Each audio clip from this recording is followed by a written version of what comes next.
Nazdar. Nazdar, to bol aj potlesk pre Synchro Audia, v čom si ty expert. Vítam ťa, Pali. Vítam Paliho Fecika, ktorý je špecialista na audio. Je majiteľom recordingového štúdia, nahrávacieho štúdia a venuje sa tejto problematike 20 rokov. No, možno, že profesionálne už asi 20 rokov a predtým od mala, dá sa povedať, lebo s gitarou v ruke som pobehoval stále doma, takže... Takže ty si muzikant od narodenia, áno? No, určite áno, lebo môj otec bol hudobník, čiže ešte keď som bol v brúšku možno, tak som už počúval nejakú tú hudbu. No a potom moje celé detstvo bolo spojené s hudbou, čiže od mala som bol v tom kruhu hudobnom a sledoval som otca, sledoval som proste jeho kapelu, chodil som s nimi na skúšky, čiže vnímal som všetky tieto veci.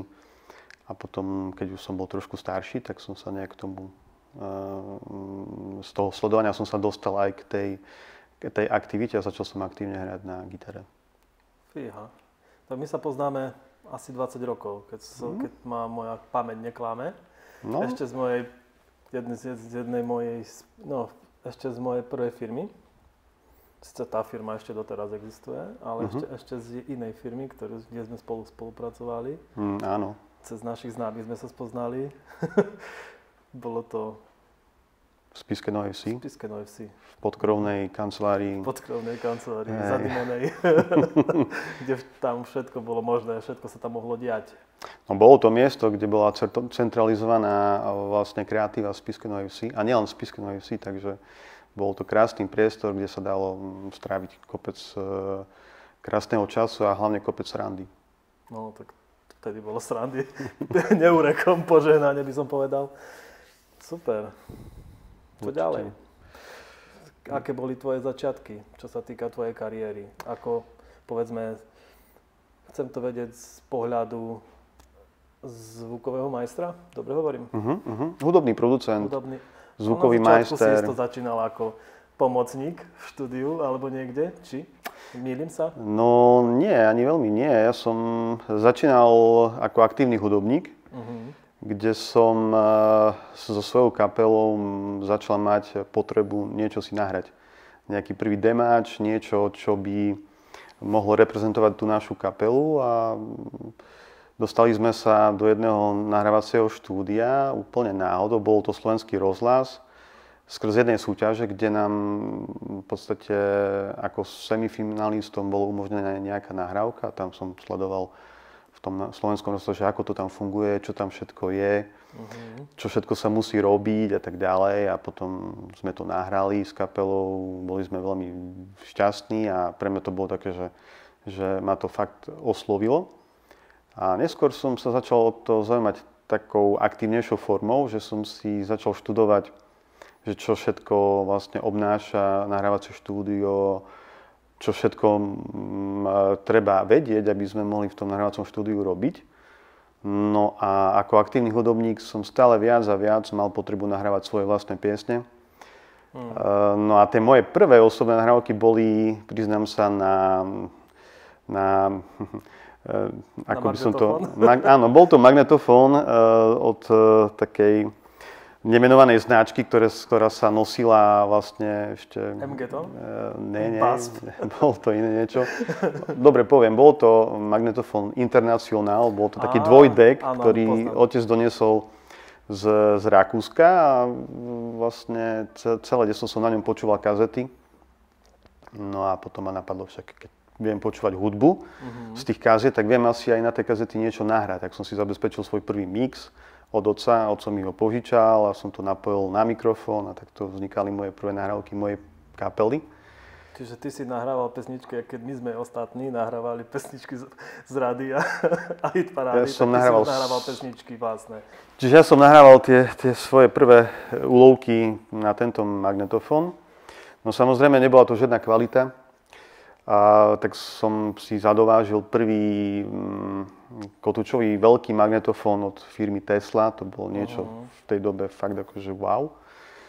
A zohnal som si nejaké pásy a urobil som svoju prvú takú vlastnú nahrávku so svojou kapelou. A tá nahrávka dodnes vlastne je počúvaná medzi našimi fanúšikmi. Takže je to také celkom pekné. Bolo to live nahrávka, lebo v tej dobe sa nedalo nahrávať proste nejaký multitrack a tak ďalej.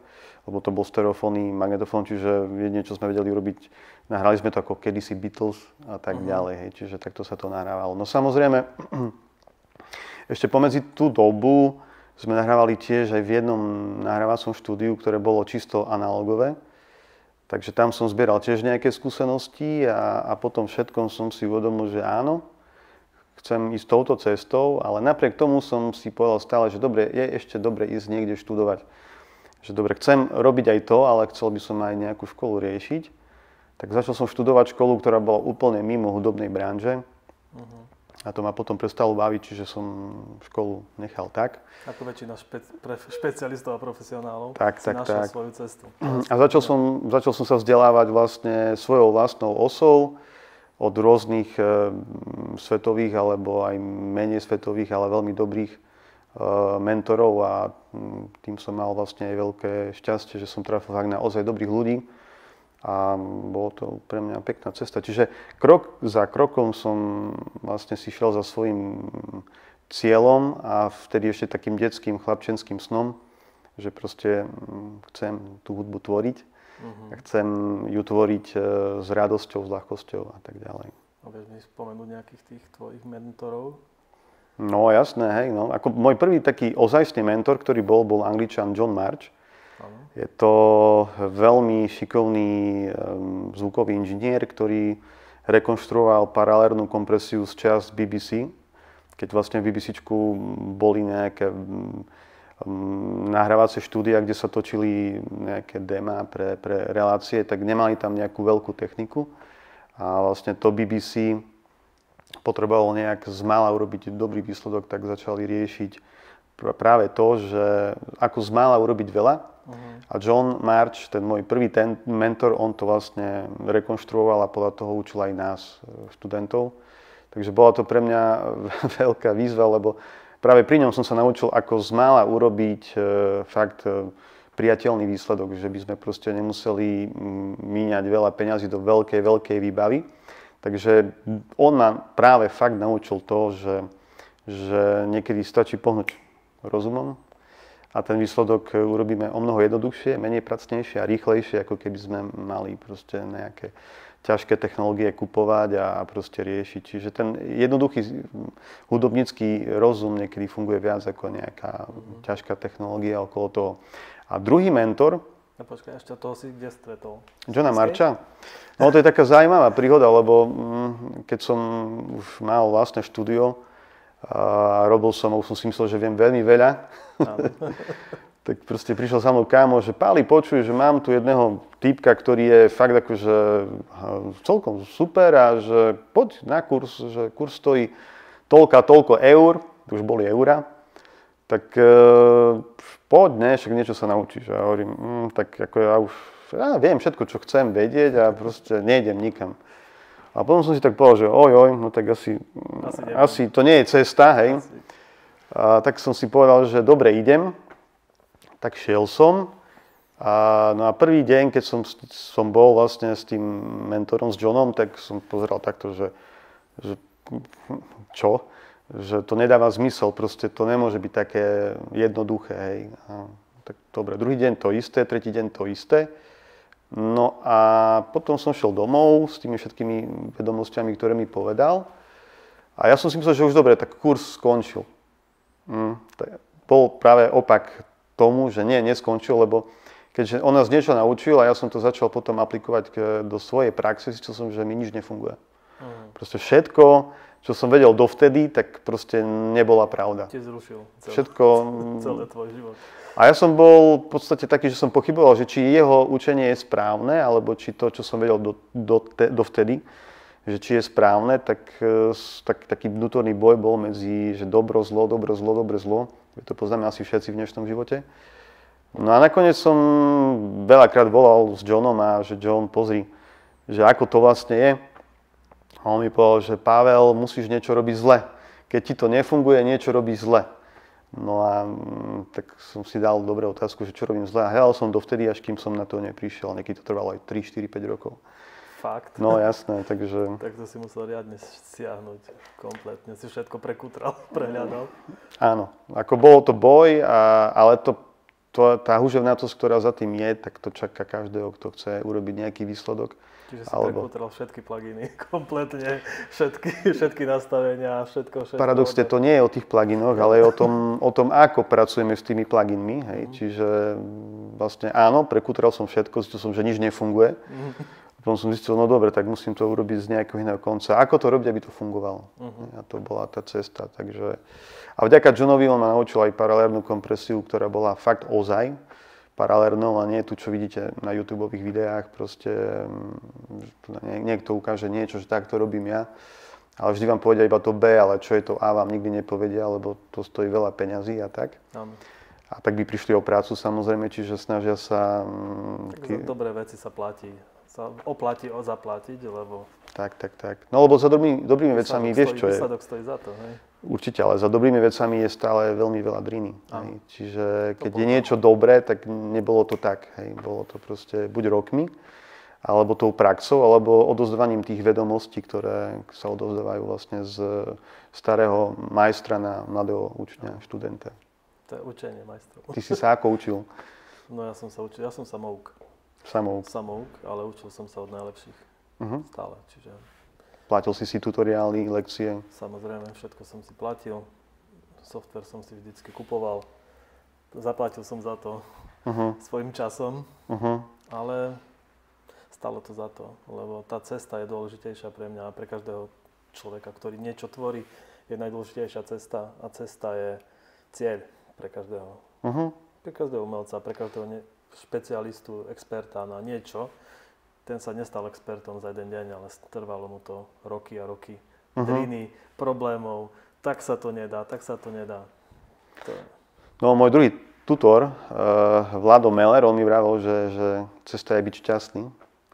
A šťastný znamená byť šťastný, alebo mať šťastného klienta, ktorému sa páči ten zvuk. Čiže Vlado Meller je masteringový inžinier, ktorý vlastne mastroval veľké mená, robil Pink Floyd, Michaela Jacksona a takéto veľké pecky. Takže... Som myslel, že ty si robil Michaela Jacksona. Ja nie, no. To som nestihol, no. Nestihol si. Nestihol som. Ale paradoxne bol som v hravacom štúdiu, keď umrel. Robili sme s kamošmi nejaké veci a naraz prišla SMS-ka od kamoša, že Michael už nie je. Tak sme si pustili na jeho počesť nejaké jeho fakt top piesne a zanechal veľmi veľký rukopis, čiže je to super. To je super.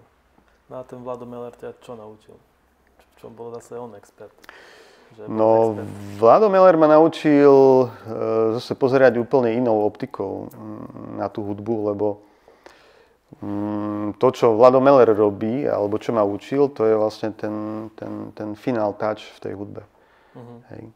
To je niečo, keď si zoberieš, že máš miliardu piesní, v neviem koľkých štýloch hudobných a každý štýl má nejaké špecifické kvalitatívne alebo hlasitostné podmienky, alebo je to nejak proste uvarené nejakým, hej, poviem príklad, keď máš recept na palacinky a takisto máš aj recept na nejaké pečené zemiaky, tak inak pečeš tie pečené zemiaky, alebo inak pripravuješ tie pečené zemiaky, ale inak pripravuješ tie palacinky. Ale už aj z tých receptov, všetkých tých palacinkových receptov je veľmi veľa receptov, takže aby to chutilo ako palacinky, musíš to trošku doladiť. A takisto, aby to chutilo ako pečené zemiaky, musíš to trošku doladiť. A to je tá práca, ktorú vlastne robí masteringový inžinier, že snaží sa doladiť tú pieseň v rámci toho žánru, to je vlastne ten druh toho jedla. A takisto aj v rámci nejakej kvality, hej. Keď máš, dajme tomu, nejaké nedochutené jedlo, tak asi to Michelinskú hviezdu nevyhrá. A keď máš... Môže vyhrať, ale to je za peniaze. Podľa mňa asi by nezískal nejaký slabý kuchár Michelinskú hviezdu, hej. A to je presne o tom, že keď... Možno, že keby bol slabý rok. Ako rock and roll, hej, myslíš? Áno. Hej, no. Slabý vývar, tak počkaj. Slabý odvar.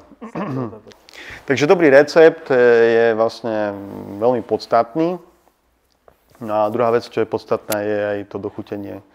To korenenie na záver, a to je ten mastering. Hej. A čo sa týka ženskej krásy z tvojho fachu, to môže byť, dajme tomu, make-up. Hej. Keď máš peknú ženu, tak je pekná. Hej. Je proste nádherná, má proste pekné šaty a je dobre urobená. Ale ten make-up z nej urobí ešte krajšiu ženu. Hej. No a potom, aj keď urobí nejaký profesionál tú fotku a ty ju dostaneš ako grafik, tak je tam make-up, to je tá mixáž napríklad. A potom chytíš to ty, ako majster grafiky a majster proste PR a zoberieš tú fotku a z tej fotky proste urobíš ešte krajšiu fotku. A to je ten mastering, hej. Čiže robíš veci ešte krajšími, alebo ešte kvalitnejšími, ešte lepšími. Každopádne ten mastering, alebo audio mastering nie je raketová veda. Je to proste obyčajná muzikologická disciplína, kde je potrebné sa stať audiofil. To znamená, že musíš počúvať veľmi veľa hudby na veľmi kvalitných bedniach vo veľmi dobrej miestnosti. A to je to celé gro. Že väčšinou ty... Ale aj na tých najhorších reprákoch, nie? Samozrejme musíš aj ten presný opak prejsť, lebo nie je to vždy pravidlo, že to bude znieť dobre aj tam. Čiže ten masteringový inžinier musí zohľadniť všetko najviac. Lenže je to tak, keď máš lupu, tak vidíš všetky chyby. A to sú tie vynikajúce repráky vo vynikajúcej miestnosti s vynikajúcimi ušami napríklad, hej. A v dobrej pozícii a s dobrou praxou. Hej. To je tá lupa. Ale potom musíš brať aj do úvahy to, že vlastne počúvajú to ľudia na bežných zariadeniach. Čiže ty vďaka tej lupe odstrániš všetky nedokonalosti v tej hudbe alebo v tej piesni a potom sa začneš po tomto kroku sústreďovať na to, aby to znelo rovnako hlasno všade, rovnako vyvážene všade a tu už je to majstrovstvo, tu už je to tajomstvo. Ale podotýkam, nie je to vôbec raketová veda. A nie je to ani nič, čo by sa nedalo dosiahnuť tou praxou. Ale dá sa to dosiahnuť jedine praxou, lebo podľa mňa dobrý masteringový inžinier musí byť najprv dobrý inžinier. No. Dobrý inžinier, to znamená, musí si to všetko odskákať, odrobiť, odpočúvať. Ale ako stále sa to dá, pozri, však v dnešnej dobe už nerežeme platne ručne a podobné veci, no už nie, už ako režú sa platne, ale režú sa už takým iným spôsobom, ako sa rezali kedysi. A niekedy to bolo fakt ako drina, bola to manuálna práca, doslova do písmena, proste bol tam cutting machine a bol tam operátor, ktorý proste dostal pás a teraz ten pás musel založiť do kotúčaku, musel si porátať všetky dĺžky piesne a potom musel vyrátať, že koľko na ktorú stranu dá, hej, lebo v priplatni bolo pravidlo, že... A strana bez strana. A strana bez strana, ale keď máš platňu, takto, hej, tak na okrajoch ten zvuk je kvalitnejší. Ale už v strede bol veľmi nekvalitný, lebo tam sa zvyšujú tie otáčky a už to nie je ono. Čiže tie najkvalitnejšie LP plátne boli single a boli rezané, bola veľká plátňa, ale rezaná bola len jedna pieseň, z kraja. To boli tie najkvalitnejšie nosiče, ktoré sa dali nosiť. Som hlúpak. Nie, akože to ani ja som nevedel, až to ma naučil až Vlado, hej, takže som ako bol prekvapený. No a teraz poviem takú kontroverznú vec, že ľudia, ktorí robili práve tento vinyl mastering, tak každý jeden, s ktorým som sa bavil, tak vraveli na rovinu jednu vec, že sú radi, že tie doby sú preč. Že tá doba už nie je, lebo poviem tu tak blbo, oni sa fakt udreli a bola to makačka, ale na druhej strane ten prenos vôbec nebol taký kvalitný. Doteraz najkvalitnejší prenos, aký bol, čo sa týka tých mechanických nosičov, bol kotúčový prenos. Ale plátňa už tam bol veľmi veľká zmena vlastne v tom formáte, kvôli tomu, lebo museli uberať tí masteringoví inžinieri basy, aby tá ihla nevyskočila z tej drážky. A takisto výšky, lebo keď ubereš basy, musíš uberať výšky. Ale nehovorí sa teraz, že najväčší dynamický rozsah má plátne? To sa hovorí len... Títo audiofily, ktorí kupujú strašne drahé gramofóny, tak sa... Nechcem sa nikoho dotknúť. Ja viem, ale... za to sa pýtam, lebo teraz si povedal dosť zásadnú vec pre týchto ostatných špecialistov. A nechcem ani nikomu brať ilúzie, hej, ako je to taká skôr nostalgická vec. Keď ti Nikeovu na tarte odporúčia nie. gramofón. Akože poviem to tak otvorene, ako nech sa nikto na mňa nehnevá, že ako je to len PR tejto spoločnosti a je to len PR vlastne týchto nadšencov, ale v skutočnosti Pláťa nikdy nebude kvalitnejší nosič, ako je Kotúč. A nikdy nebude kvalitnejší nosič, ako je CDčko. Je to kvôli tomu, lebo vlastne Platňa je nelineárny proces, čiže to, čo dáš na platňu, tak nikdy už z Platne nevyjde rovnaké. Hej, tiež to CDčko je presne lineárny proces. Tam práve bol ten problém, prečo vlastne vznikol ohľadom tých CDčiek ten kvázi pohľad, že CDčko je moc výškové. Nie, kedysi, keď sa robili tie prvé nosiče, tak vtedy ešte to boli tie časy tej plátne, kde sa obieralo strašne veľa básov. Hej, a vlastne tí mastering inžinieri boli zvyknutí robiť mastering na plátne a naraz začali robiť mastering na CDčka a zistili, že vlastne už nemusia toľko básov uberať, že môžu ich dávať naspäť hore. Hej. Čiže tie prvé 2 roky boli trošku problematické na tie CDčka, ale potom to už bolo fajn. No. Čiže nechcem brať fakt nikomu ilúzie, ale proste tá plátňa je to skôr nostalgická vec. Ako znie to pekne, puká to, šumí to a proste má to basy, hej. Ale tie basy sú nie lineárne, nie sú tie ozajstné, ktoré boli na tej nahrávke, ale už sú dorobené tým výrobcom toho gramcu, toho zosika a tak ďalej. To som nevedel, to je super. Ono sa to odvíja tak, ale zase, aby som obranil plátňu, plátňa bolo médium, ktoré sa v podstate predávalo na dlhšiu dobu. Lebo vlastne... Tak predáva sa doteraz, nie? Plátňa. Bolo obdobie, kedy sa nepredávali, ale zase sa začali, lebo je to modný trend. Čakám, kedy sa zase začnú predávať kazety, ale čo sa týka plátní, tak tam je tá elektrická éra, ktorá bola vlastne, alebo v rámci celkovo produkcie hudby, tak prvé nahrávky sa robili na takéto špeciálne valčeky, sklenené, na ktorých bol decht od sviečky nanesený a do toho valčeka sa vlastne ihlou vrili nejaké vibrácie. To bolo ešte pred Edisonom, to bol jeden francúzsky vedec, ktorý vlastne na to prišiel. Potom bol Edison, ktorý tento princíp vylepšil, to bolo mechanická éra. Hej. A potom prišli Berliner s tým, že urobil prvú plátňu, ale to bola plátňa, ktorá ešte nebola takáto, ale bola to vlastne ešte kúželovitá a ono sa to točilo a bola tam taká rúra. No. Presne. Takže to boli prvé plátne, až potom prišiel vinyl a vtedy prišla elektrická éra, že vlastne už to nebolo mechanické zosilňovanie tej hudby, ale už to bolo elektrické, čiže tam bol nejaký zosilňovač a reproduktor. A od tej doby, to boli nejaké 30. roky, 40. možno, 35 asi, tak od tej doby až do nejakých neviem koľkých rokov sa ako médium na distribúciu medzi ľudí používala plátňa. Aj keď prišla magnetická éra, kde sa už tá hudba nahrávala na nejaký magnetický pás, hej, a potom sa už mastrovala na tie plátne a ten magnetofón boli, myslím, že 39 a tak, predvojnové obdobia, alebo už počas vojny, kde vlastne si tajné služby posielali magnetické záznamy pások na stanoviska, aby to nebolo odpočúvateľné a tak ďalej. Hej. Čiže to bolo to obdobie. No ale napriek tomu stále tá hudba medzi ľuďmi komerčne sa distribuovala práve platňami. Hej. A potom prišli kazety. Už tie malinké. Hej. To si ty začal nahrávať, hej? No, to som začal ja nahrávať, no presne. Si začal nahrávať pesničky na svete? Tak. Nie, alebo druhý, alebo tretí. Ja som to nebol, ten prvý, ale akože v Spiskej som si nahrával ja a neviem, kto nahrával ešte iný. Možno, že niekto iný nahrával. Určite takí boli ako ja. Nehovorím, že nie. Takže takto, no. Hitparádu nahrávali, hej? Že čo? No, samozrejme, Deku ešte si niekto natáčal, no a tak ďalej.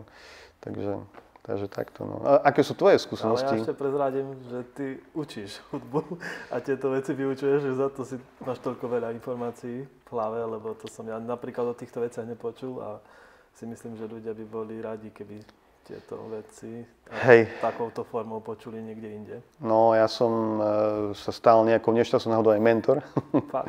No, ako bolo to celkom zaujímavá vlastne story, ale nebudem to teraz hovoriť, ale ako dostal som možnosť učiť, tak som začal učiť. Samozrejme, tie prvé roky boli trošku ťažšie, lebo nebol som študovaný pedagóg, ani nemal som nejaké pedagogické minimum, čiže to učenie nebolo úplne asi podľa nejakých štandardov, ale potom som si položil sám otázku, že ako mám robiť to, aby som bol dobrý pedagóg, alebo čo mám zmeniť. Tak jedine som prišiel na to, že musím sa učiť. Tak som sa naučil učiť a možno, že asi áno, myslím si, že áno, lebo však mám nejakých študentov, ktorí stále chodia navštevujú moje hodiny a podľa toho, čo vidím, tak ich to určite baví. Čiže som rád, som vďačný za to, že to môžem robiť, lebo práve vtedy, keď som začal učiť, tak som pochopil, že keď chcem niečo naučiť, musím to aj ja ozaj vedieť. A nie je to len tak, že krčmová debata, že to je tak. Hej, ale musí mať človek aj nejaké fakty a tie fakty musí vedieť potom prezentovať. A musí ich hlavne ešte naučiť sa a pochopiť tomu, ale potom aj to správne podať tým ľuďom. Čiže je to veľmi komplikované na jednej strane, keď niekto nie je pedagóg, ale na druhej strane poviem jednu peknú vec, že tým pádom, že som nebol študovaný pedagóg, tak som mal možno, že trošku voľnejšiu ruku a urobil som si tie svoje hodiny trošku viac funny a viac zabavenejšie a učil som to tak, ako to mňa baví učiť. Že nemusel som proste učiť nejakými proste bodmi, ktoré sú nejaké nudné alebo tak, ale urobil som si tie svoje prednášky tak, ako by som chcel ja, aby ma niekto učil. Tak. A viem, že počas pandémie si dokonca riešil veci online a ja si neviem predstaviť, že by niekto vyučoval hudbu online, takže klobúk dole, lebo takýto proces som asi ja nevidel. Mám tú česť, že som vidieť do zákulisia niektoré veci z tvojej tvorby. Ja si myslím, že to je super. Ale asi to nie je na túto debatu. Trvalo by to asi zo pár hodín. Ja to skrátim, to poviem v jednej vete, že učiť dištančne je práve, že hudobnú produkciu je mnoho ľahšie, ako učiť proste face to face. Fakt, lebo ja som si myslel, že nahrábať so šabľami a nastavať pluginy je proste trošku zložitejšie. Pre mňa je asi najjednoduchšie to urobiť tak, že mať, dajme tomu nejaké hodiny, dajme tomu 3 hodiny, 2 hodiny dištančne a potom 2 hodiny sú vlastne osobne. Že vlastne, lebo v tej dištančnej forme prejdeš tomu, že nie každý má čas, alebo niekto je unavený, nevníma to tak dobre, alebo proste nemôže prísť, alebo mu proste skočí pod cestu niečo, hej, a musí to riešiť. Čiže keď sú nejaké udalosti, nevie sa potom sústrediť. A keď je tá dištančná výuka, tak ja robím aj záznamy. A tie záznamy si človek pozrie, kedy fakt má na to chuť, kedy je unavený. Nie je unavený, kedy je vlastne svieži a pozrie si to, je to úplne super. No a čo sa týka tých osobných vecí, tak zase tie praktické veci je lepšie, fakt osobne. Ja si myslím, že ten zvukarina je o tom, že počuješ. Za to som si myslel, preto som si myslel, že to je veľmi zložité riešiť dištančne, ale potom, keď tá kombinácia dištančného je to fajn, lebo zase ty ako mentor, ako učiteľ, keď máš tých žiakov pokope, tak všetci počujú rovnaký zvuk. Hej? O tom išlo. A keď ich vyučíš dištančne, tak jeden má doma repráky za X, druhý má reproduktory v notebooku, tretí to pozerá na telefóne. To bolo to, že čo som si ja nevedel predstaviť, ako to môže fungovať, ale viem, že to funguje. V dnešnej dobe rád, že poznám takých špecialistov. Hej, v dnešnej dobe je to úplne akože fajn, lebo už fakt dobré slúchatka stoja 120 a viac, hej. Čiže keď si kúpiš fakt dobré slúchatka za 120 eur, keď chceš, tak potom ti poviem aké, nebudem robiť teraz reklamu, ale... Samozrejme, môžeš povedať tu na rovinu aké, alebo... A nebudem hovoriť. Povedz mne. Nie, nebudem hovoriť. Nepoviem. Ale poviem jednu vec, že sú to väčšinou slúchatka, ktoré majú Harman krivku. A tá Harman krivka vlastne ako keby simulovala ten postup cez reproduktory. Čiže keď si zohná niekto takéto sluchatka, tak je to fajn. A vtedy ja svojim študentom doporučujem, aby si kúpovali takéto sluchatka, aby mali fakt akože ľahšiu prácu potom s tým zvukom a je to úplne že fajn cesta, ako vyučovať aj online. Čiže nemajú si sadnúť do Mercedesu a počúvať svoje reproduktory, lebo asi nie sú nastavené na tú správnu. Môžu aj to, však Mercedes má super zvuk. Je to super auto so super zvukom. No ale napríklad, alebo do Audi, alebo niekde inde. Aj Audi má super zvuk, ako každé auto nad 35 už má dobrý zvuk. 35 kW, ale má dobrý zvuk. Aj Yaris. Hej, no. No a ty ako vnímaš tú hudbu? No to som sa ťa chcel spýtať, že... Tak ja hudbu vnímam hlavne z toho, že pre mňa je to cesta do mysle človeka, ktorý pozerá nejaké video, lebo ja sa zaoberám v väčšej forme videom, kontentom, obsahom. A tam si bez dobrej hudby neviem predstaviť kvalitný obsah. Alebo ako sprievod k nejakému zaujímavému obsahu.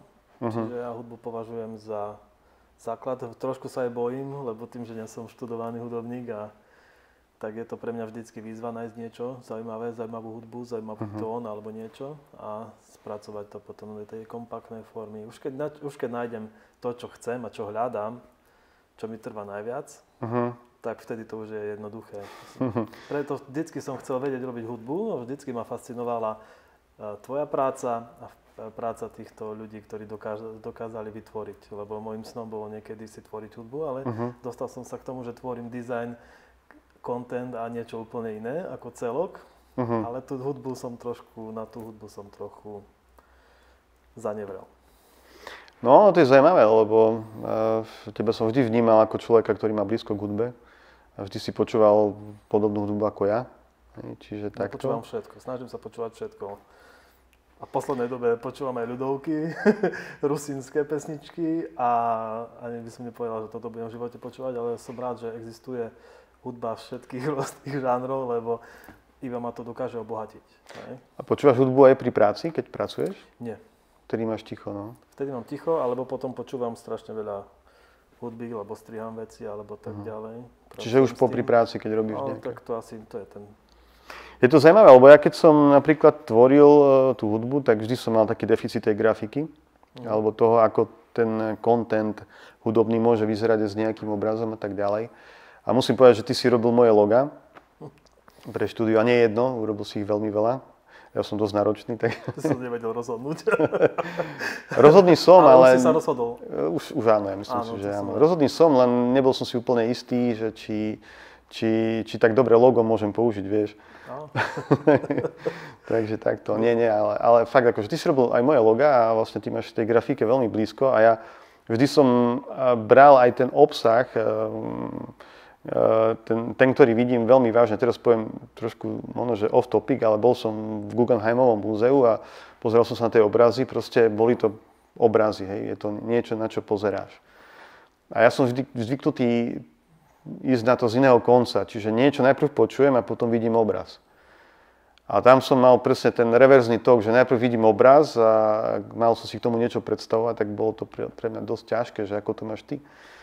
Že ako to u teba funguje tá grafika, že ako to robíš, ako u teba funguje to PR, čo sa týka marketingu a tak ďalej. Vidíš nejakú myšlienku, vidíš obraz, alebo najprv vidíš obraz a potom ti príde nejaká myšlienka? Neviem, ako to povedať, ale neviem, že by to dnes znelo tak čudne, ale ja to vždycky vidím na konci už finálne, vo finálnej podobe. Neviem, keď riešim video alebo niečo, keď sa rozprávam s klientom, normálne dostanem zimobriálky a vidím na konci nejaký vizuál. Vizuál, ktorý je buď nejaká idea, nejaký príbeh, alebo je to len nejaký grafický prvok alebo niečo. Tým, že sa pohybujem v tejto mojej oblasti ja cez 24 rokov robím veci a stále som sa učil, nikdy som nečítal novinky, Nový čas a spol, tak sa u mňa vybudovala taká vízia, že pozriem na niečo a viem, že by som to chcel dostať tam. Ale neviem prečo, lebo väčšinou sa to nepodobá ničomu, čo je.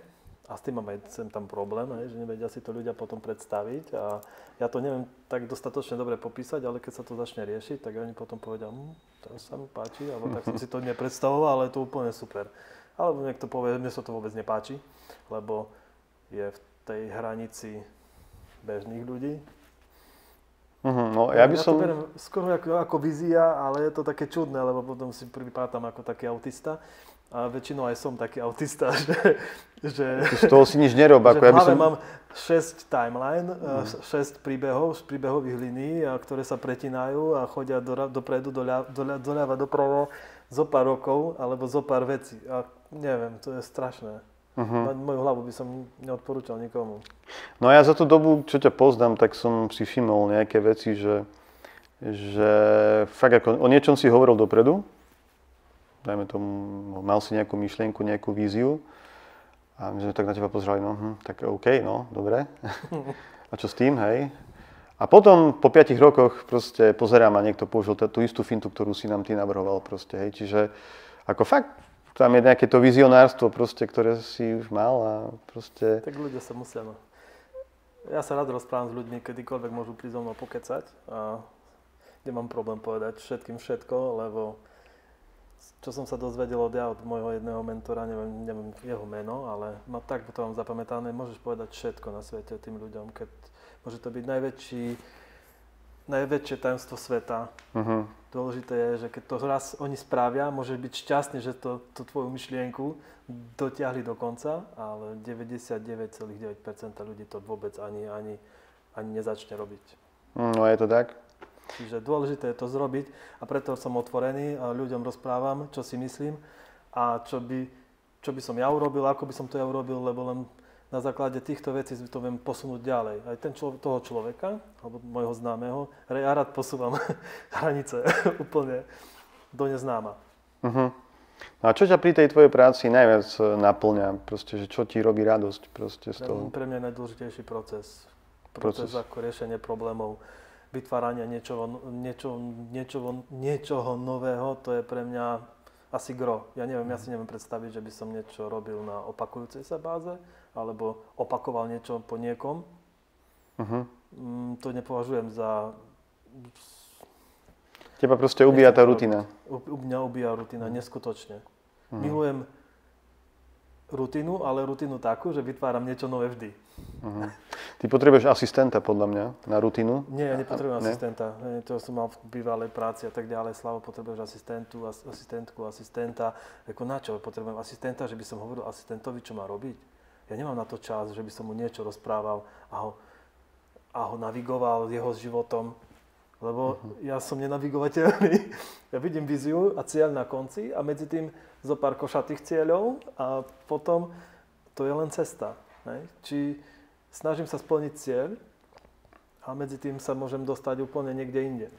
Čiže nechcem to zrobiť, presne zrobme video, ako zrobil Pink Floyd, alebo Nicole Kidman, hoci čo. Nie, toto nie je môj cieľ. Ja chcem zrobiť niečo, sa mi páči tento smer, ale poďme doľava. 3 km doľava. Chápem. No, takže ty to vlastne máš túto šťastie, tú radosť, ktorú máš v tom všetkom, tak je tvoja cesta, je tá práca. A to učenie. A to učenie sa popri tom. To samoučiť, ako sa to povie, ako by som to povedal. Si samouk? Som samouk. Koľko času stráviš pri učení denne? Denne? Zo pár hodín. 24 rokov. No, to máš... Pamätám, keď som začal robiť weby. To bol v roku 2007. 6-7. Ešte počas kreatívu som začal robiť weby, programovať, ale potom, keď som odišiel, tak som si prešiel, pamätám presne to číslo 33 000 webov. Trvalo mi to asi pol roka, som analyzoval 33 000 webov, tak tým, že som pozeral, na každý web som sa pozrel som sa na jeho funkčné prvky a zrobil som si prehľad vtedy. A odvtedy, keď chcem, tieto veci stále sledujem, ale už to nevnímam tak, že sa učím weby. Už to vnímam tak, že len porovnávam bývalý dizajn s budúcim dizajnom, sledujem trendy a zistujem, že v poslednej dobe sú weby o obdĺžníkoch, animovaných obdĺžníkov, ktorí budú zľava, správa, z hora, z dola, ale tak či tak najdôležitejší je obsah, čiže keď je kvalitný web, jemu netreba nič, len stačí mu krásnu myšlienku, krásnu story dať a tí ľudia to pozerajú a ich to vtiahne do toho webu. Ale všetky tie WordPressové veci, ktoré sú robené preto, lebo web, lebo v template to bolo takto, to ja v podstate aj ignorujem. Takže to učenie ťa naplňa, dá sa povedať. Je to tá tvoja cesta. Moja cesta ma naplňa a učenie v podstate ani nevnímam. Je to taký prirodzená súčasť tvojho života. Áno. No ja si tiež myslím, že to učenie vlastne čohokoľvek, niekto sa môže snažiť učiť byť kľudný a niekto sa môže zase učiť hrať golf a niekto sa môže učiť hrať na gitare. Tak zo pár vecí som sa aj teraz naučil, kým si prišiel. Keď si prišiel, začali sme sa tu rozprávať o niečom a zase som o niečom múdrejší. Čiže nie som najmúdrejší, vôbec nič neviem. Ja hovorím, nikdy nič neviem, nič nerobil a snažím sa vždycky zrobiť niečo nové. Tiež si mal tak v tom celom tvojom procese takú, ako ja poviem za seba, čím viac som sa naučil, tak tým viac som si uvedomil, že to je ako neskutočne veľké množstvo tých informácií, ktoré vlastne ani za ten svoj život neviem akože spracovať. Alebo vedel by som, ale bolo by to vlastne určite ako prepracovanie a tak ďalej. Čiže som sa naučil vyberať si len to, čo ma fakt baví Ale že to tiež takto máš, že čím viac vieš, tak tým je to pre teba akože frustrujúcejšie, že nič nevieš napríklad. Pauza? To je dramatická. Ešte máme nejakých 15 minút, 20 pohodičke. Čiže či máš tiež ten pocit, že vlastne sa učíš a čím viac vieš, tak zisťuješ, že vieš stále málo. Mám pocit, že sa chcem stále viac učiť. Čiže viem, že veci, ktoré som sa učil už dávno, ono sa to dostane do podvedomia tvojho, že si myslíš, že nevieš, že to vieš. Robíš to automaticky. Hej? Čiže nemám taký pocit, že viem všetko, ani že že zrazu nič neviem. Mám na začiatku každej jednej výzvy, mám pocit, že neviem, neviem, jak sa to poviem? Kam skonopí? Kam skonopí. Ale všetko trvá 2-3 dní u mňa. 1 deň, 2, 3 dní. A vtedy sa mi to celé v hlave poskladá. Lebo nedá sa to v ten moment vyriešiť. Ale viem, že do 2-3 dní viem nájsť, tým, že na to intenzívne myslím, viem nájsť nejakú tú ideu alebo niečo, čo potrebujem vedieť. Hej, že sa mi tie informácie naspäť dostanú v podvedomí alebo takto poprekladajú, v nemi sa mi pospájajú, začnem robiť veci, aby som tú ideu alebo tú myšlienku našiel. A to podvedomie si to nájde samé. Hej, to je tá prax, to je tých x rokov. Ale tým pádom ja si to tak neuvedomujem, jak ty možno, alebo nejak niekto iný, ale... Vidíš, automat, hej, že máš proste už vypracovaný systém vlastný, ktorý ti funguje. A tým, že rozprávam všetkým všetko, tak si robím také testingy, AB testing. U mňa je to AB testing. Či ten človek je vhodný spolupráce so mnou, lebo ja mu poviem všetko, čo si myslím, ako by to mohlo byť a čakám od neho B. Hej? To znamená, keď začne so mnou komunikovať, tak vtedy to je pre mňa topka, lebo viem, že s tým človekom to niekde môžeme posunúť ďalej a zrobiť to ešte viac, lebo moje A nie je konečná, dôležitá je B. A C je výsledok. C na druhú sa rovná na druhú plus B na druhú, Pythagorová veta, trojuholník milostný a pracovník nefunguje bez toho, podľa mňa. Je to tak, no. To je základ. Ako dobre, že to hovoríš takto, lebo zase ja mám takú skúsenosť z mojej praxi, že vlastne nič sa neurobí samo. Že do všetkého musíš vložiť nejakú energiu. No a všetko si musíš zrobiť sám. Ale nemusíš. Alebo 90% vecí, keď to nedokončíš, alebo keď nemáš nad tým kontrolu, tak vieš, že tvoja robota môže vyniesť na vnímač. No my sme asi dvaja rovnako pracujúci, že robíme zväčša sami a máme plus nejakých ľudí, s ktorými niečo konzultujeme, alebo s niečím vám sem tam niekto niečo pomôže. To je pravda, ale na druhej strane akože na všetko musíš minúť nejakú tú energiu. A keď tú energiu minieš, tak proste je to tvoj čas. Lebo nie je to ten čas, tá energia, ktorú minieš pri tej práci, ktorú robíš, ale potom potrebuješ čas na ten relax, na to, aby si sa nabil trošku, hej, nejak tej baterky. A kde sa ty nabíjaš? Čo robíš vo voľných chvíľach? Neviem, ja som strašný workoholik, ale nie s tým, čiže ja nemám nejaký relax v týchto veciach, ale viem, že ty mi povedz, lebo ja napríklad viem, že robím zle, že nemám svoj vlastný osobný čas. Mám čas cez víkendy so svojou rodinou, to vtedy relaxujem, mám na 300%.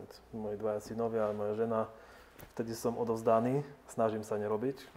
Keď nerobím cez víkend, ovšem, hej, čiže dôležitý je výsledok a cieľ. Čiže cesta. Čiže ja sa nabíjam cez víkendy a cez týždeň sa snažím byť fokusovaný na prácu. No.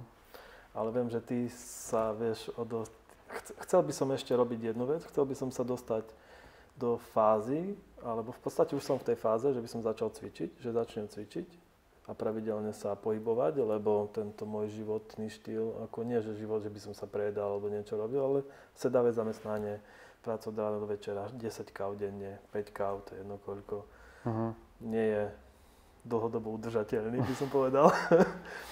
Viem, že ty si v tom už niekde inde, tak mi povedz mi ty. Ja to tak otočím z fleku, že by som to dal na teba všetko. Hej, díky, no. Ako tým obdobím som si ja prešiel, že ja som tiež workoholik a to obdobie, ako si aj ty spomínal, tak presne to obdobie tam... nie je workoholizmus, tá práca ťa naplňa, lebo stále niečo sa nové učíš a sa zabudneš v tej práci, hej, čiže to chcem iba popraviť. Ja nehovorím, že nemám workoholizmus, ale ja mám super focusing, hej, to znamená, že keď sa na niečo úplne začnem sústrediť pri práci, tak všetko okolité neexistuje, hej, a vtedy zabudám jesť, piť, hej, a pohybovať sa a tak ďalej a keď sedíš za kompom a tvoríš, tak proste stratíš ten čas. Tam neexistuje miesto a čas, hej, to je proste podobné ako pri meditácii a neexistuje čas a miesto a vlastne to robím ja zase, keď prídem z práce, tak sa snažím venovať ľuďom, s ktorými som rád. To je jedna z mojich fóriem meditácie, to máš aj ty. Čiže ty tiež medituješ cez víkendy s rodinou.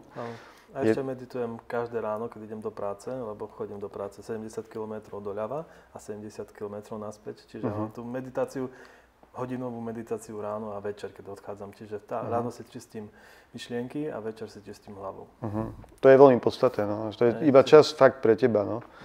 Takže tá meditácia je vlastne aj v mojom živote, aj v tvojom živote automatická, ani si to nejako neuvedomujeme. Ale ja ešte napriek tomu, že sa snažím venovať ten čas alebo tráviť ten čas s rodinou a s blízkymi, tak venujem sa aj inej meditácii, kde vlastne meditujem už akože prakticky, že profesionálne neviem, ale a to mi vlastne pomáha aj byť tak kreatívny a byť proste stále, dá sa povedať, čo najviac v daných možnostiach uvoľnený, lebo nie je to vôbec jednoduché vlastne, keď si človek zoberie, čo všetko musí za deň stihnúť a s kým každý musí sa na niečom dohodnúť, potom má nejaké povinnosti ešte aj mimo práce a tak ďalej.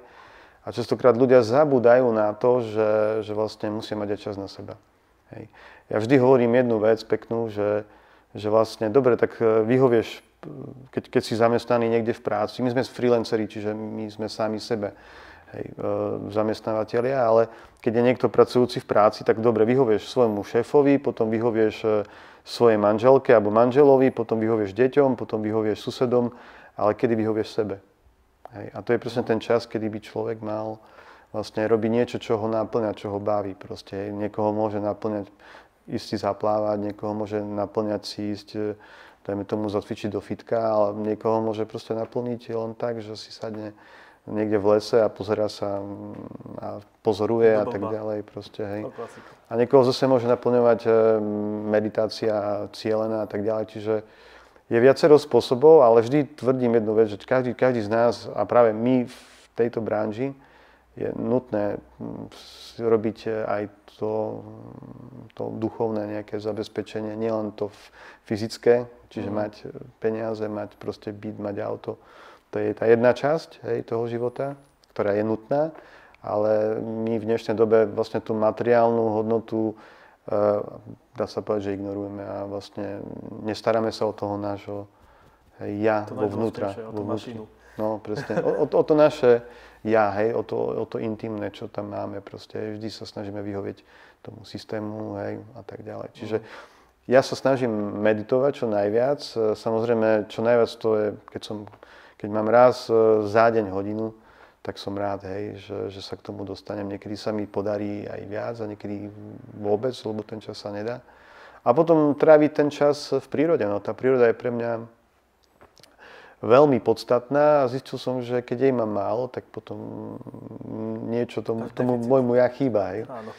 A je to jedno, či je to zimná, letná, jarná, jesenná príroda, proste mám nutnosť chodiť. Aj keď v lete je to pre mňa trošku komplikovanejšie, keďže chodím s kapelou. Tak tam máš ten fyzický a mentálny tréning dva v jednom. Tam je, áno. Najprv vylož a nálož. Vylož, nálož, ale to už dneska nie je tak problém, lebo už v podstate v dnešnej dobe sa dá tá technika zredukovať na minimum. Ale ako tak či tak stále musíš ísť v dodávke, sedíš, vyjdeš, vyložíš, zapojíš, odzvučíš, spojíš, rozpojíš. Zbalíš to, dáš to do dodávky a zase sedíš, hej. Čiže je to práca a práve to som chcel povedať, že vlastne v tom lete ja trošku mám taký deficit tej prírody, lebo vlastne cez tie víkendy, kedy som zvyknutý chodiť do tej prírody, tak vlastne v lete to tam nie je, ale to zase to nevadí, lebo zase v lete zažijeme kopec srandy s kapelou, takže je to taká dostatočná kompenzácia. Nestáva sa ti potom, keď ideš na produkciu? Mne sa stáva, že keď idem na produkciu, keď natáčam video alebo čokoľvek, tak sa dostanem do takej fázy, že sa dostanem do takej hyperfokusovej fázy, že som taký napätý a všetko riešim, že zabudám, že nevnímam ostatných, ale vnímam len tých ľudí, s ktorými som tam. To znamená, ktorí sú dôležití. Ale viem, že napríklad, keď riešiš koncert alebo niečo, že absolútne neviem, čo bolo na tom koncerte. Že absolútne nevnímam, že som tak fokusovaný, ako keby som prešiel do tunela, že by som bol v tuneli a na konci tunela je len to, čo musím zrobiť, čo musím skontrolovať a že vôbec z toho nič. No, keď chodím zvučiť koncerty, tak tam sa mi to nestáva kvôli tomu, lebo tam musíš byť príliš akože prítomný. Lebo keď ti tam niečo začne pískať, tak to musí byť proste veľmi rýchlo urobené. Ale fokusovaný na prácu, čiže v podstate som fokusovaný na všetky možné zariadenia, ľudí a tak ďalej, ktorí sú dôležití. Čiže aj keby som zvučil, tak by som v podstate vedel, musel mať prehľad o všetkom, ale hociaký v nem by prešiel, okolo mňa by preletela stíhačka, ale by som ani vôbec nevedel o tom. No, ťažko. Ako viem, čo chceš povedať, ale možno, že to je iný charakter práce. Že ja mám to tak, že proste, je problém, napríklad veľakrát sa mi stáva, že proste niečo robím, zvučím niečo, na začiatku proste ešte to není úplne doladené a príde za mnou nejaký známy, čo ma nevidel 5 rokov, že názor Páli, ako sa máš, buchne ma, hej a tak ďalej.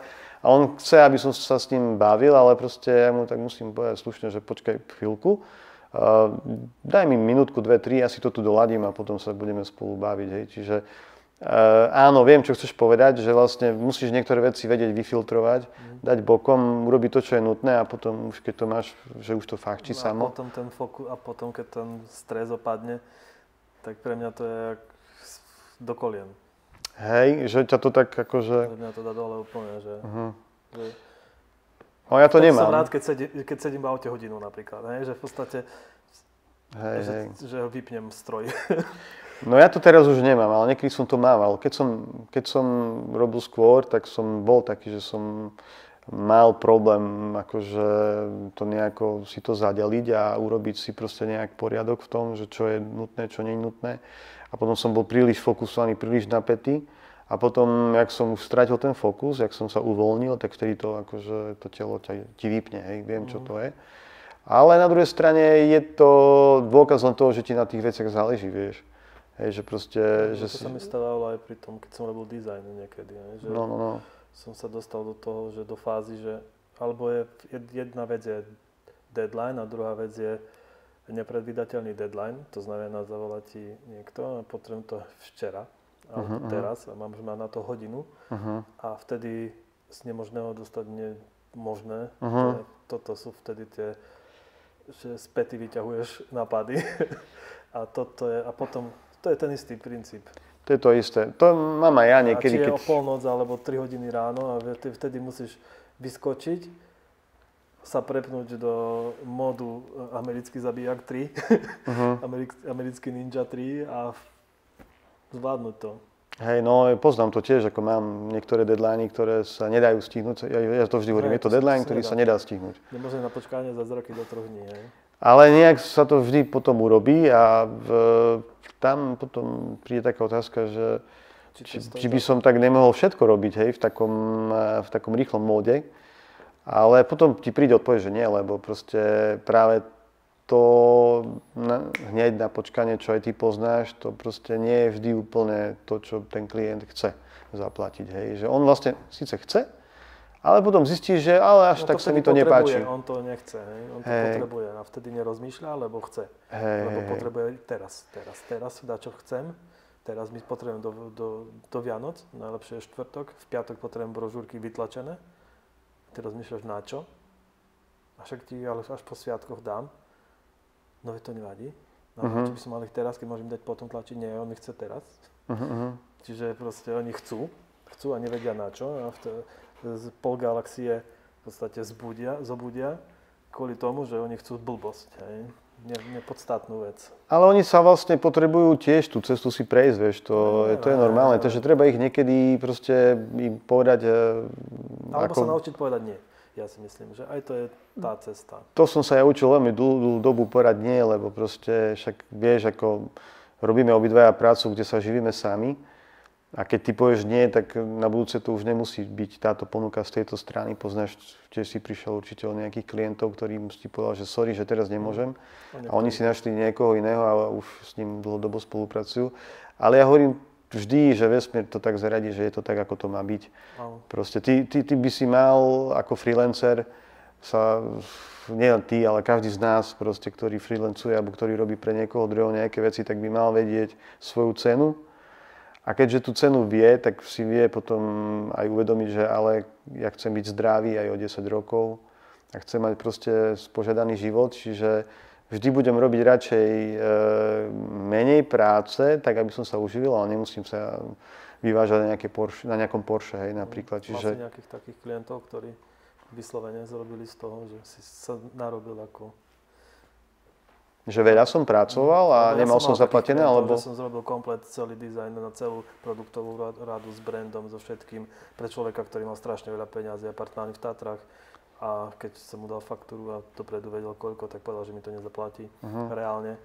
A ma poslal do ryti. Potom som ho videl, stretol som ho niekde v Poprade, to som myslel, že ho skopnem zo schodov, ale som si povedal, že na čo to je dobre. Hej, proste. Ale pointa je, že niektorí ľudia fakt vyhľadávajú tento typ, že vidia, že si zraniteľný, že vieš to pre nich zrobiť a potom si nájdú 1500 výhovoriek, prečo to nebolo dobré. Hej. Mal som, keď som začal freelancovať a keď som sa začal vlastne venovať tej činnosti, tak boli prípady, kde som sa nechal ja oklamať, ale potom som si našiel taký vnútorný kompas, že vlastne som sa učil tých ľudí rozpoznávať, že kto je seriózny a kto je proste taký, že niečo od teba potrebuje, alebo potrebuje a potom už ťa nepozná, ani sa ti neozdraví a podobné veci. Takže naučil som sa vďaka tej intuícii nejako rozoznávať tých vecí. Ale ja verím v jednu vec, že vlastne my si priťahujeme podobné. Hej, čiže keď ty budeš akože fungovať v takej dobrej konštelácii, že no veď robím to, len ma to baví a nechcem to zadarmo, hej, chcem proste sa uživiť seba a svoju rodinu a keď to tak v takej podobe povieš tomu klientovi, tak nemá dôvod ťa ťahať za nos a nezaplatiť ti. A keď to urobí, tak už viac s ním nerobíš, hej, ale keď vidím nejaký zadrel, tak pýtam si predfaktúrku a s tou predfaktúrkou to spravím a potom to robím čiastkovo nejak, hej. Ale určite boli, ale snažím sa tomu vlastne už od začiatku vyhnúť, hej. Ale myslím, že každý freelancer mal s týmto problém nejaký, je to taká nepopulárna téma. A najlepšia rada, čo môže byť, proste robiť s ľuďmi, ktorí sú overení. Hej, to znamená... Ako si ich overíš, keď ich nepoznáš, hej? Ale keď ich nepoznáš, musíš si s nimi sadnúť a overiť si ich, hej, že či sú OK. Čiže keď si s nimi sadnem, vycítim, že či sú OK, či nie sú OK a väčšinou tá intuícia ma neklame, ale niekedy môžu to byť fakt dobrí podvodníci a môžu ťa napáliť, však sa hovorí, že podvodník nikdy nebude vyzerať ako podvodník, vždy bude vyzerať ako najlepší, najserióznejší človek a nakoniec zistí, že je to podvodník. Hej. Čiže mám kopec kamošov, ktorí prišli o veľké vlastne honoráre práve, kde mali mať zaplatené a nemali. Čiže ako, je to súčasť, ale je to slovenská, no, taká mentalita, slovenská natúra. Pochváľ sa, keď sa ťa môžem spýtať, s akými klientmi teraz pracuješ, alebo čo robíš, alebo aké boli tvoje highlighty doterajšej kariéry, myslím takej. Ja by som zvukárskej, ale nie zvukárskej, ako takej štúdiovej. Ja by som to nehovoril, že highlighty, lebo... Ja viem, že highlight ešte neprišiel. Nie je to súťaž, nie to vôbec. Chcem povedať to, že vlastne to nie je vôbec súťaž, že ja mám teraz Beatles v štúdiu alebo podobné veci. Nie, ale ľudia nepoznajú, nevedia v podstate, ktoré kapely si robil, pre ktoré kapely si robil, alebo napríklad nejaké eventy, alebo si zvučil Pohodu, alebo Woodstock, alebo čo, nikto to nevie, hej, čiže... Hej, no ja som taký obyčajný človek, ktorý proste robí prácu, ktorá ho baví a snaží sa obklopiť ľuďmi, ktorí sú dobrí. A z toho vlastne aj v tom štúdiu mám vlastne klientov, ktorí sú fakt, že tú hudbu robia od srdca, že nerobia to ako nejakú sebeckú formu prejavu alebo niečo, alebo ja som niekto. Hej. Čiže väčšinou všetci moji klienti sú fakt skvelí srdciári, ktorí tú hudbu robia od srdca, robia kvalitnú hudbu. Čiže z toho ja mám veľkú radosť. S niektorými robím dlhé roky už, že sú to moji stáli klienti. S niektorými robím kratšie a vždy noví a noví pribúdajú. Čiže povedal by som to tak jednoducho, že tá skupinka je veľmi veľká a nebudem hovoriť... Na internete. Že čo? Nech si dajú hľadať Pavol Fecik. Napríklad, hej. Referencie budú mať pod každým videom. Ale nechcem hovoriť, lebo zase niekto by povedal, že som ho nespomenul a tak. Tak ale ja len spomenul, že si naposledy získal platinovú platňu s kapelou. Platinová platňa, zlatá platňa za predaj CD-čiek, to bolo s kapelou Terra Borsuk. Kedysi sa volali Dynamics, boli to zhodou okolností moji študenti, ktorých som učil. Fakt? No. Ty si ich učil? Učil som dvoch z nich, bubeníka Janka Papcuna a akordeonistu a speváka Tomáša Smreka. To boli takí dva chalani, ktorí sa zjavili na mojich prednáškach a proste zaujímali sa o hudbu, ako nahrávať hudbu a tak ďalej. A nakoniec nejako po roku a pol si uvedomili, že nemôžu robiť všetko sami. Tak začali proste sa pýtať, že koľko by to stálo u mňa a tak sme sa dohodli na nejaké spoluprácie a odtedy robíme spolu. A to je taký, to možno, že taká perlička, čo sa týka týchto spoluprác. No lebo ty si ma s nimi tiež zoznámil vtedy, no? No jasne, však v podstate robíme s nimi spolu. Ty im robíš zase grafiky a aj nejaký klip si im tam točil a robíš proste niektoré veci s nimi, čo je úplne super a ja myslím, že sa im to celkom podarilo. Medzi možno, že také ďalšie highlighty, čo by som povedal, je, že robím aj svoju hudbu.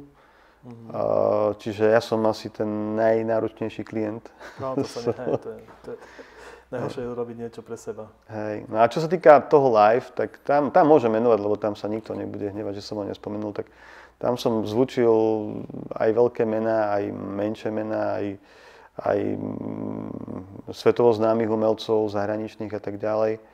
A boli to väčšinou také vždy príjemné stretnutia, že nevedel som, do čoho idem, hej, že zavolal mi kámo, že poď, ideme niečo urobiť, proste prídem do Banskej Štiavnici a tam Steve Hackett, zakladateľ Genesisu, proste hral a pozerám fíha, no tak ako, dobre, no. A takéto situácie, alebo Bad Boys Blues, spevák z Bad Boys Blues napríklad, alebo podarilo sa mi robiť Nazaretu, pódiového zvukára a tak ďalej, čiže a zo slovenskej, z českej scény, tak tam bolo akože dosť tých umelcov, aj Ačkových, aj Bčkových, aj Cčkových, čiže tak keby som menoval, tak to sme tu ešte je akože dlhšiu dobu. Super, no super, takže koncerty si dal so všetkými možnými umelcami, nejaký fuck up alebo niečo, nejaká príhoda, ktorá by stála za spomenutie. No, tak tých bolo veľmi veľa. Neviem, či všetky môžem takto hovoriť na kameru, to skôr niekedy pri pive alebo tak, ale taký, čo dobre, poviem taký, čo môžem povedať. Povedz. Bolo to s kapelou Olympic, kedy to bolo tuto pri Prešove, hrali s dýchovkou ministerstva vnútra, hej. A mňa zavolal kamarát, že poď Páli, budeš robiť podiáka, hej. Podiák znamená človek, ktorý je za mixážnym pultom na pódiu a proste snaží sa urobiť spokojného každého človeka, ktorý stojí na pódium, že by mal dobrý postup, že by sa počul seba aj tú celú kapelu. No on tam bola taká delikatná akože vec, že bola tam dýchovka ministerstva vnútra, kde ich bolo asi nejakých 80 ľudí na pódiu, hej. A potom tam bola kapela Olympic. Spolu mali nejaký program nacvičený proste, hej. Čiže, a ja som nevedel, do čoho idem, proste mne len bolo povedané, že bude tam Olympic. Hej, ale ja som nevedel o tej dýchovke ministerstva.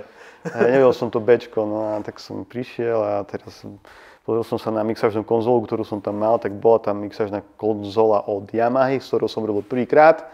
Hej, čiže najprv som musel spoznať to zariadenie, s ktorým som mal to celé robiť, no a potom mi prišla správa, že no ale že budeš ich mať tam dosť ako hadov, že musíš mať až 2 pulty, že monitoring pre Olympic bude robiť túto chalán A tuto ty budeš robiť aj, hej, že aj pre dýchovku ministerstva vnútra, aj pre Olympika. A taký, no, ty kokso, tak dobre, OK. Tak sme to začali nejako motať a takto som sa zapotil, hej, no ale to nevadí. Ale zvládol som to, musím povedať, no a tak prvý bod bol urobiť dýchovku. Tu som zvládol, potom prišli chalani a tu je tá celá pointa, hej, že väčšinou veľké kapely majú svojich technikov. Čiže tie veľké kapely už takto sedia v dodávke alebo niekde v šatni proste a fajčia dutníky alebo pijú si tam nejaké drinky, hej. A už nejak nechodia na tie zvukovky, proste ten tím urobí všetko za tú kapelu, proste. Už to majú naučené. Majú to naučené. To máte takto s borsúkom. Napríklad, hej. A proste kapela príde a už je tam ako highlight, hej. No a ja som z Olympiku poznal len speváka a všetkých ostatných členov som nejak nemal v oku, hej. No a vlastne prišli tam chalani proste, hej, v takých rokoch, hej, celkom v zrelom veku, tak som sa, že majú asi technikov starších, tak som všetkým automaticky začal týkať. No, čau, ahoj, toto, čau, ja som Páli, toto, hej, všetko sme tam vyriešili, urobili, zapojili, všetko bolo fajn a tak so zvukovkou všetci spokojní, ja som si takto odľahol a potom prišiel koncert a naraz vybehujú technici na pódium. A čo tam robia? A ja pozerám, nakoniec Janda, hej, tak ja pozerám, že shit. A ty s nimi si týkam. Hej, no, takže... Jandu poznáš a ale oni boli vlastne rádi, že ich berem tak kamarátsky, že nie som z nich nejaký rozklepaný alebo niečo, super, lebo tiež sú to len ľudia ako my, takže... takže to sú také, no, také... A tých príhod bolo fakt veľmi veľa. Keď som ja primátorovi mesta Veľký Šariš hovoril pán starosta, 60-krát pán starosta, keď sme natáčali video. Joj, tak týchto aj mne sa podarilo dosť veľa, no to poviem ešte... Ale chvála Bohu, ja som nebol na videu, čiže môj zvuk tam nebol, môj hlas. Pán starosta, čiže pozeral na mňa právnik. No mne sa stala tiež taká delikátna situácia a také dosť veľké fopa. Robili sme kongres pre jednu nemenovanú banku Slovensku a generálny riaditeľ tej banky proste sa rozhodol, že bude so svojím tímom hrať kolky v jednom hoteli, Hotel Atrium v Košiciach, v Tatrách, pardon. Tak hrali tam kolky a ako mali ten taký originál dres, aj kolkársky, také tričko zelené a proste také tepláčky, alebo také slušnejšie tepláčky, vyzeralo to ako polorifle. No a proste ja som vtedy išiel z iného kongresu z Bratislavy do Tatier a chalani už tam boli, už mali všetko nastavené, ja som už len prišiel na hotovú vec, tak hovoria, Páli, poď na pivo, už sme tam a tam. Tak išiel som na pivo a pivo vlastne sa jedine v tom hoteli čampovalo v tom bowling bare, hej. Tak ja som prišiel tam a vidím tam prvého chlapíka, ktorý mal proste tričko, tepláky, tak asi má nejaký dressing, hej, čašničky, tak som prišiel za ním. Jedno malé pivo poprosím. A on takto pozrel na mňa, prosím, že to ako som ešte nezažil toto a vy nie ste čašník, že nie, a pardon, vieš. No a potom to bol riaditeľ banky. Potom mi tak donesol malé pivko, tak to mi, ale bolo to sranda, no tu máš. No. A potom chalani, že ty si taký blbec, však ty si uvedol pivo u čašníka, nie u čašníka, ale u generálneho riaditeľa tejto banky, hej, takže to bolo tak také. Tak ako problémy sú, len ich treba nájsť, ako povedala Jarova švekra. Čiže sú to také situácie, ale poviem, kto nerobí, nič nepokazí. Áno. A kto nežije, nič nezažije, takže. Tak, presne. To je super. Takže máš toho dosť. A predpokladám, že to nie je posledná táto tvoja príhoda. Ako ich je veľa, ale nemôžem všetko povedať hneď, vieš. Kapy sú, len ich treba nájsť, to je to isté. Hej, ako bolo ich fakt veľmi veľa. Keď takže nahrávať a ti karta ostane. Vieš čo, aj v nahrávacom štúdiu zažiješ veľmi veľké srandy a niekedy aj smutné veci. Zase, aby som nehovoril len tie vtipné veci, tak zažil som aj smutné situácie, kde vlastne kapela po prvej pesničke, čo nahrali, sa rozpadli. Hej. Fakt? Tak začali po sebe kričať počas nahrávania, vieš, a už tam nebolo cesty, hej, čiže to sú také zase smutnejšie veci. No, tak ale aspoň sa to stalo počas nahrávania, nie počas turné. Hej, ale ja som rád, že to nebolo kvôli mne, hej, že to bolo vlastne ich interná vec, ktorá vlastne, tá kapela vznikla v priebehu mesiaca a v priebehu druhého mesiaca sa rozpadli, hej, takže zistili, ako, že nevedia spolu komunikovať, takže že sú to takéto veci. A preto vždy hovorím, že ľudia by mali hľadať cestu k sebe a nie od seba. Áno, preto ja všetkých ľudí radšej spoznám a rád odporúčam svojich známym, svojich známych novým priateľom, novým klientom. Treba sa spájať, nie rozchádzať. Treba sa spájať, netreba sa rozpájať, to je dôležité. Tak. A to je veľmi podstatné aj pri tom freelancingu, hej, aj ľudia, ktorí sa živia ako my, že nie sme zamestnaní u niekoho, ale sme sami sebe vlastne zamestnávateľia, tak tam je to veľmi podstatné, že vedieť si vytvoriť tú komunitu, vedieť pospájať tých ľudí napríklad, a nebáť sa. No. Som pozeral video s Milanom Dubecom, ktorý bol zakladateľom AZETu. A to pekne povedal vo svojom videu, na svojom podcaste, že musíme brať seba ako takú banku kontaktov, ako by som to povedal, lebo každá banka musí byť dôveryhodná. Dobrá banka požičava dôveryhodným klientom a tí dôveryhodní klienti sú tvoji známi a tí dôveryhodní klienti odporúčajú svoju banku ďalším klientom. Áno. Čiže ďalším svojim známym. A tak vzniká banka klientov alebo banka špeciálnych ľudí, s ktorými sa oplatí spolupracovať a preto ja s tebou spolupracujem, s chlapcami spolupracujem, s Teraborsuk a s ďalšími mnohými ľuďmi, ktorí by sme spolu, my poznáme podľa mňa strašne veľa spoločných, máme strašne veľa spoločných priateľov. Určite, a to je tá banka veľmi dobrých priateľov. Hej. No ono to stále si to aj vytvárame. Ja minulé som si to tak akurát dával dokopy, že som sa bavil s jedným z mojich klientov, Jožo Kramár, určite poznáš Jožka, Spoko, sme sa tak, Spoko, no, z kapely Smola Hrušky a tým ho aj pozdravujem. A s ním sme sa tak bavili, že vlastne ako dlho my už spolu robíme, hej, že sme si to tak... Tak rovnako dlho ako s tebou. V podstate, možno, že trošku dlhšie s Jožom robím. S Jožom, lebo ja som robil tiež nejaký obal na CDčko, spolu sme spolupracovali ešte, keď som robil pre Aquacity. A ty si mi odporúčil, vtedy sme sa stretli ešte v štúdiu, keď si bol v Hrabušiciach.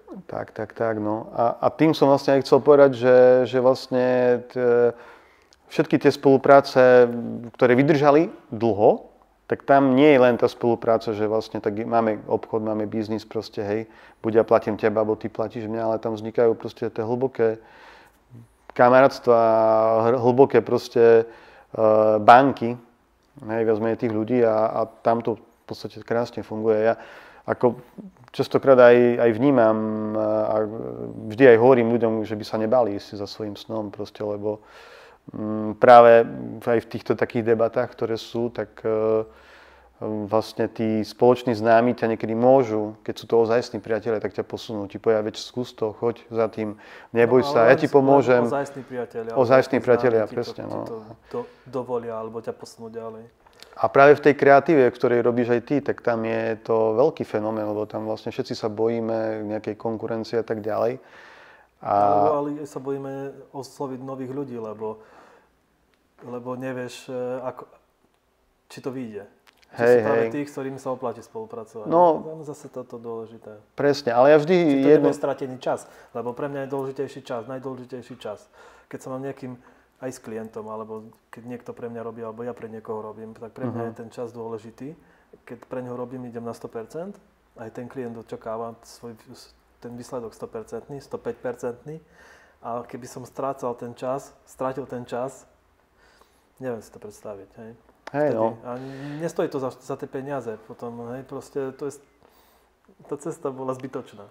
Ale tak zase, keď na to bereš tak, alebo keď na to pozrieš tak, že vlastne aj veľké firmy, keď majú nejakých 10 startupov, tak oni dopredu im je jasné, že oni vlastne iba jeden startup im vyjde, ale na ňom zarobia na všetko. Hej. Proste, že my chudáci musíme robiť pre každý startup rovnako.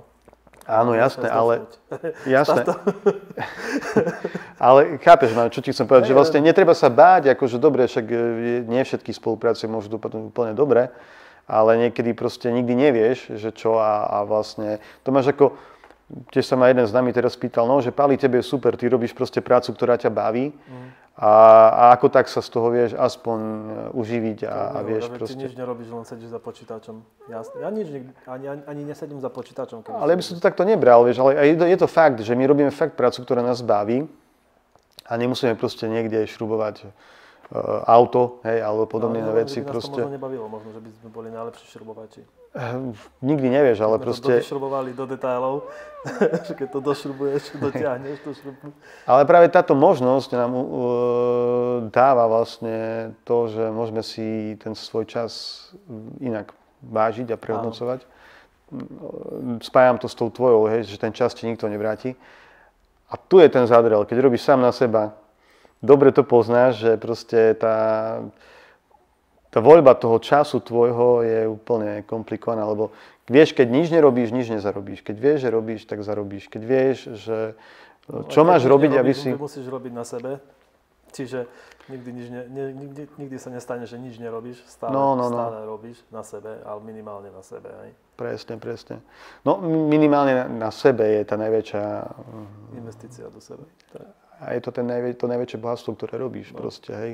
A preto je fajn, keď proste aj tí mladí ľudia sa neboja robiť niečo, čo chcú a nech to aspoň skúsia, kým sú mladí, lebo... A keď vidím človeka, ktorý sa snaží niečo robiť, tak v podstate to je pre mňa taký impuls, že ten človek, ten to možno niekde kde dosiahne, lebo vidím na ňom, že ho to zaujíma, že to rieši, že čiastočné veci, ktoré si povie dopredu, že aj splní a že pokračuje ďalej, čo je veľmi zriedkavé v dnešnej dobe už, lebo je strašne veľa. Tí mladí ľudia sa natknú a potom to nedokončia. Vystrelia do atómu, ale tak rýchlo padnú, to je, neviem, ak sa volá tá krivka, tá taká super ostrá, špicatá.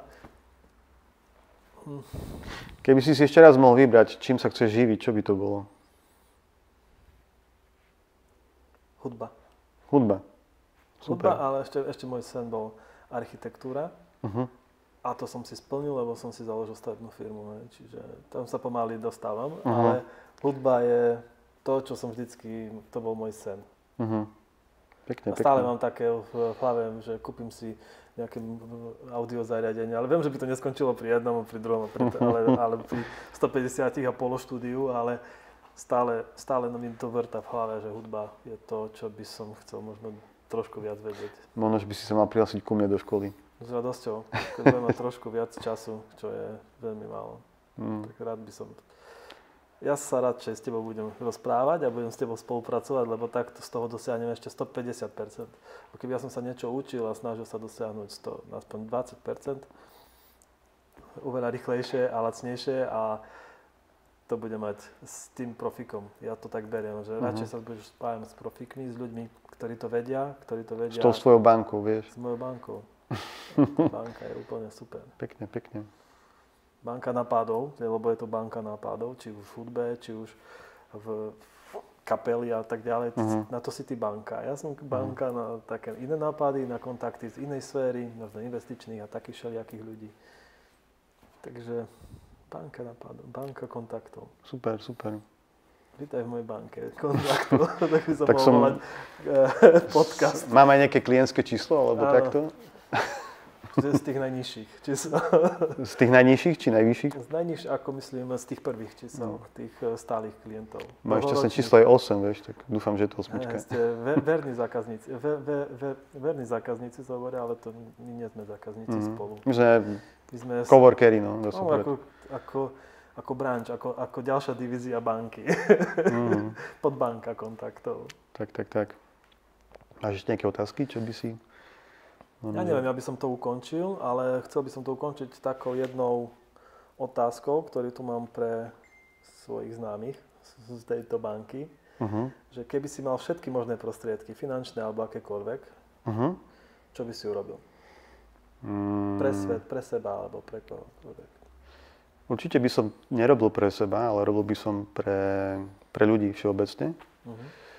A prvý bod, čo by som urobil, by som asi zrealizoval taký skvelý nápad, čo ma napadol prednedávnom. Zabezpečil by som všetkým ľuďom ubytovanie a takisto aj stravu, aby mali čas na svoj vlastný rozvoj a na svoje vlastné realizácie, na svoju vlastnú kreatívu. Je to kvôli tomu, lebo v dnešnej dobe všetci sa naháňame za tými peniazmi, aby sme mohli niekde bývať, aby sme mohli niečo jesť. Čiže 80% energie, ktorú míňame, je vlastne zbytočne minúta energia iba na to, aby sme mohli niekde bývať a niekde proste sa stravovať. To je to kolečko, čo pre nás vytvorili, hej. Je to ten Matrix. No. Čiže umožnil by som všetkým ľuďom na tejto planéte vystúpiť nie akože, lebo zase musíš mať nejaký systém, ale ako zabezpečil by som všetkým bývanie a jedlo, ale bola by tam podmienka, aby proste pracovali sami na sebe a tým pádom by stratili zmysel hypotéky, požičky a všetky tieto ostatné veci. Čiže keby som mal neobmedzenú moc, tak by som umožnil ľuďom rozvíjať sa. Aby boli vždy lepší ľudia, aby proste nebola nenávisť, aby nebola proste závisť, aby bolo doprianie si navzájom, aby sa ten svet zmenil. Je to trošku utopia, ale super. Není to vôbec utopia, akože je to sen. V našej dobe je to krásny sen. Hej. A máš nejakú otázku, ktorú by si chcel dať ďalšiemu? Z banky kontaktov? No, tak tých otázok by bolo veľa, ale tak... Povedzme len jednu takú. Lebo táto je super.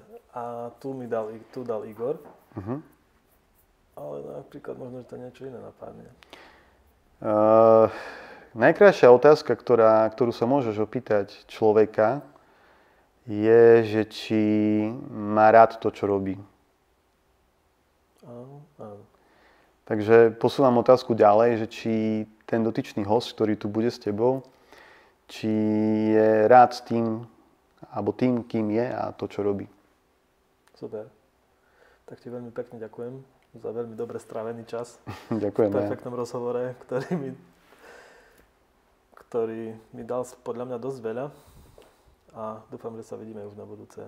Ďakujem pekne a tiež ďakujem za pozvanie a všetkým ešte by som chcel popriať veľa šťastia v živote. No a ešte by som chcel všetkým ľuďom povedať, že by odoberali moje videá alebo Fecové videá, Paliho videá, prípadne lajkovali, alebo v prípade, že nájdu nejakú tému, ktorú by chceli rozvinúť, nech mi napíšu dole do komentára. Neviem, čo by som mal povedať. Ja by som chcel povedať len to. Povedz o tej asociácii, že tieto rozhovory sú určené pre všetkých, ktorí sú kreatívni a hľadajú proste... Je to pravda. Hľadajú databanku. Tieto rozhovory sú určené pre všetkých kreatívnych ľudí. Je to databanka a banka kontaktov a ak by ste chceli sa stať súčasťou tejto banky, tak neostáva vám nič iné, len napísať dole, alebo mi zavolať, alebo kontaktovať mňa alebo mojich známych a rád prepojím svoje kontakty s cudzými kontaktami. Rád sa s vami stretnem, porozprávam a necháme naše myšlienky rásť. Super, Slavo, ďakujem ti za pozvanie. Díky moc. Čau. Páli, vidíme sa na budúce. Chvála Bohu. Je to za nami. Tak myslím, že budeme mať z čoho postrihať. Ten koniec my tu nemáme. Není? To nič. Tak môžeme dať ešte raz, keď chceš. To bolo asi len... Karta mi došla na tom. Ale ja to mám na dvoch kamerách, vieš to, že... No, to vieš potom vystrihať. Hodina 27.